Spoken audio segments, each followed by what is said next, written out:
Bismillahirrahmanirrahim. Assalamualaikum warahmatullahi wabarakatuh.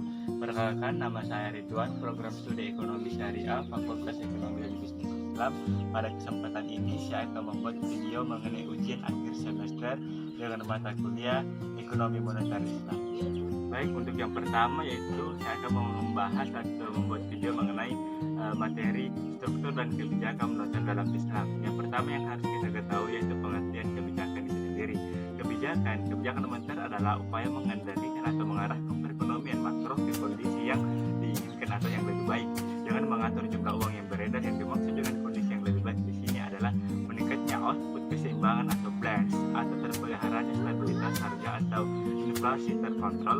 Kebijakan moneter merupakan peraturan atau ketentuan yang dikeluarkan oleh otoritas moneter untuk mengontrol uang yang beredar, inflasi, dan untuk memelihara stabilitas ekonomi dan negara.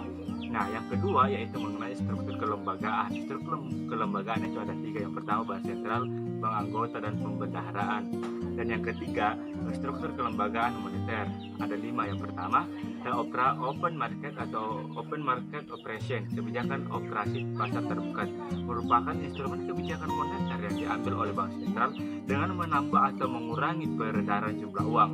Dan yang kedua yaitu kebijakan diskonto, yang merupakan instrumen kebijakan moneter yang diterapkan bank sentral dengan menaikkan suku bunga untuk mengatasi inflasi. Dan yang ketiga kebijakan cadangan kas, yang merupakan instrumen dengan menaikkan atau menurunkan cadangan kas. Dan yang keempat kebijakan kredit ketat, merupakan instrumen kebijakan moneter dengan 5C, di mana 5C tersebut merupakan karakteristik capitalistic, collateral, capital, and condition of economic. Dan yang terakhir yaitu kebijakan dorongan moral, merupakan instrumen untuk memperbaiki dan mengawasi jumlah uang yang beredar. Dan yang keempat yaitu tujuan kebijakan moneter.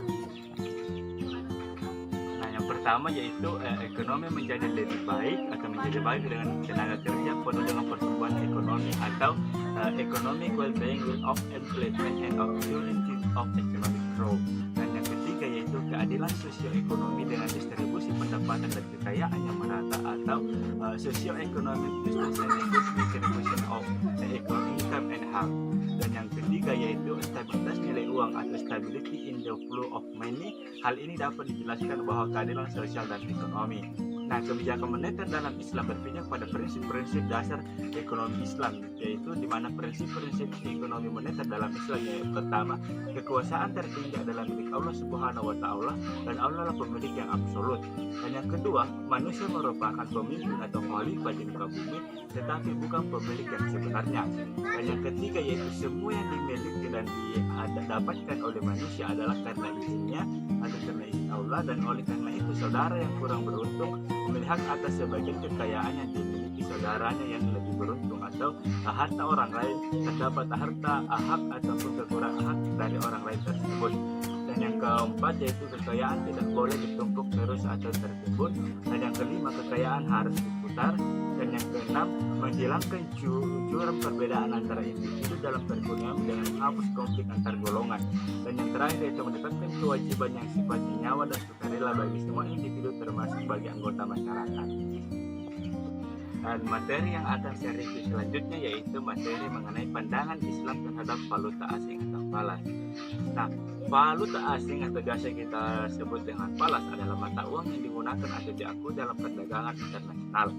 Dalam pengertian lain, valuta asing adalah pertukaran atau konversi mata uang suatu negara dengan negara lain. Contohnya, kita bisa menukarkan uang rupiah dengan dolar dengan nilai harga jual yang berlaku pada saat itu.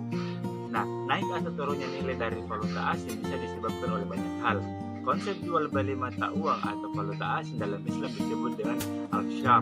Pada dasarnya jual beli ini atau jual beli valuta asing dalam Islam diperbolehkan merujuk kepada dalil dalam hadis, salah satu hadis Rasulullah SAW, yaitu jualah emas dengan perak, perak dengan perak, gandum dengan gandum, syiar dengan syiar, kurma dengan kurma, dan garam dengan garam, dengan syarat harus sama dan sejenis sesuai dengan atau secara tunai.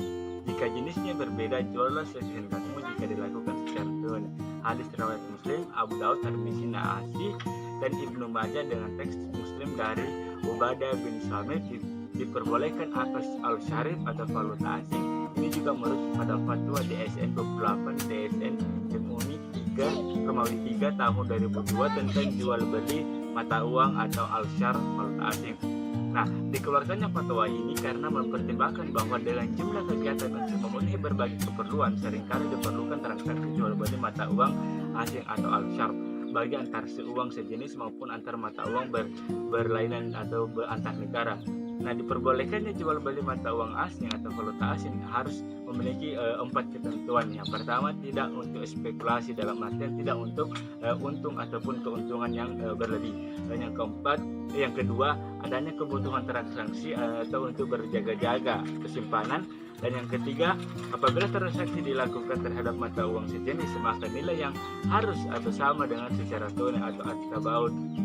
Dan yang terakhir yaitu apabila berlainan jenis, maka harus dilakukan dengan nilai tukar atau kurs yang berlaku pada saat transaksi dilakukan.